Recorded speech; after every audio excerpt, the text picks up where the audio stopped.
রাজার ঘরে জন্ম নিলেই রাজা হওয়া যাবে না, মন্ত্রীর ঘরে জন্ম নিলেও মন্ত্রী হওয়া যাবে না। তার আপন যোগ্যতা যদি থাকে, সে কেবল এই কাজের জন্য নির্বাচিত হবে। আমরা এমন বাংলাদেশ চাই, একজন সাধারণ রিক্সা চালক ভাই তার সন্তানের মেধা বিকাশের মাধ্যমে একদিন যেন সেও এদেশের প্রধানমন্ত্রী হতে পারে। ওই বাংলাদেশটা আমরা গড়তে চাই।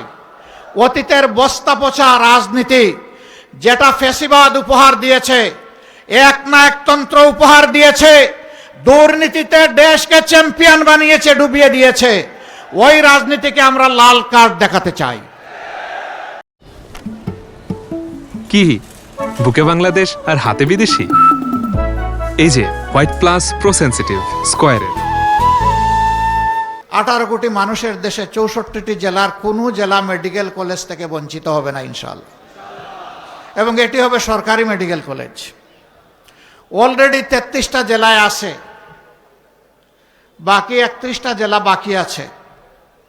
আল্লাহ তাআলা এই দেশবাসীর যদি সেবা করার সুযোগ আমাদেরকে দেন, ফেনী ইনশাল্লাহ তার পাওনা পেয়ে গর্বিত হবে, ফেনী বঞ্চিত হবে না। এর পাশাপাশি এও আমরা ঘোষণা করেছি, প্রত্যেকটি জেলা হেডকোয়ার্টারে বিশেষায়িত হাসপাতাল ক্রমান্বয়ে চালু করা হবে ইনশাআল্লাহ। সেই হাসপাতালের উপাদান তৈরি করার জন্যই মেডিকেল কলেজ প্রয়োজন।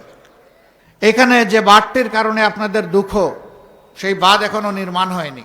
আল্লাহ যদি আমাদেরকে সেই সুযোগ দেন, আমরা এর শান্তিপূর্ণ সমাধান খুঁজে বের করবো ইনশাআল্লাহ। ফেনীতে মানসম্মত একটা স্টেডিয়াম নাই। আজকে আমরা যেখানে ল্যান্ড করলাম সেটা ফেনীর স্টেডিয়াম। ফেনী একটা প্রসপারাস জেলা। বাংলাদেশের অর্থনীতিতে ফেনীর বিশেষ অবদান আছে। বিপুল সংখ্যক মানুষ দেশের বাইরে থাকেন, তাদের পাঠানো রেমিটেন্স বাংলাদেশের একটা বিশাল অংশ জুড়ে আছে। ফেনীবাসীকে ফেনীবাসীর পাওনা দেব ইনশাল্লাহ। আমরা এই স্টেডিয়ামকে মানসম্মত আন্তর্জাতিক খেলার ভেন্যু হিসাবে তৈরি করা হবে ইনশাআল্লাহ। এরকম আরো অনেকগুলা সমস্যা ফেনীর আছে, ন্যায্যতার ভিত্তিতে তার সবগুলার সমাধান ইনশাআল্লাহ আমরা করব। আমরা যে 3 জন ভাইকে আপনাদের হাতে এখানে উপহার দিয়েছি, আমরা যাদেরকে উপহার দিয়েছি তাদেরকে কোনো দলের নয়, তাদেরকে ঐক্যবদ্ধ বাংলাদেশের পক্ষ থেকে আপনাদের কাছে উপহার দিয়েছি। এখানে 11টি দল আমরা একাকার, আমরা এখানে আলাদা কিছু দেখব না। যাকে যে মার্কা দেওয়া হয়েছে এইটাই 11 দলের মার্কা। আজকে সবগুলা মান অভিমান আমি আমার 2 হাত তুলে নিয়ে যেতে চাই। এখন থেকে আর কোনো মান অভিমান চলবে না। একদম মিলেমিশে একাকার হয়ে লড়াই করে আধিপত্যবাদের বিরুদ্ধে, দুর্নীতির বিরুদ্ধে, চাঁদাবাজির বিরুদ্ধে, মামলা বাণিজ্যের বিরুদ্ধে, মা বোনদের গায়ে হাত তোলার বিরুদ্ধে আজকে এই ভোটগুলা তুলে আনতে হবে ইনশাআল্লাহ। নতুন বাংলাদেশের পক্ষে আনতে হবে। যুব সমাজের প্রত্যাশার বাংলাদেশ গড়তে হবে। এই বাংলাদেশ যারা গড়তে অঙ্গীকারবদ্ধ, তাদের হাতেই আমরা 300 আসনে মার্কা তুলে দিয়েছি। আমরা বিশ্বাস করি তারা 12 তারিখ প্রথম ভোটটা দিবে হা। হা বিজয়ী হলে বাকি ভোটের মূল্যায়ন হবে, হা পরাজিত হলে বাকি ভোটেরও মূল্যায়ন হবে না। সুতরাং প্রথম ভোট কিসে হবে?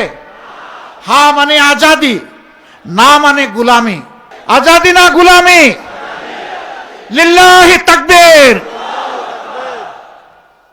দ্বিতীয় ভোটটি হবে, আমি আগেই বলেছি, বাংলাদেশের স্বাধীনতা, সার্বভৌমত্ব হেফাজতের পক্ষে, ন্যায় এবং ইনসাফের শাসন কায়েমের পক্ষে।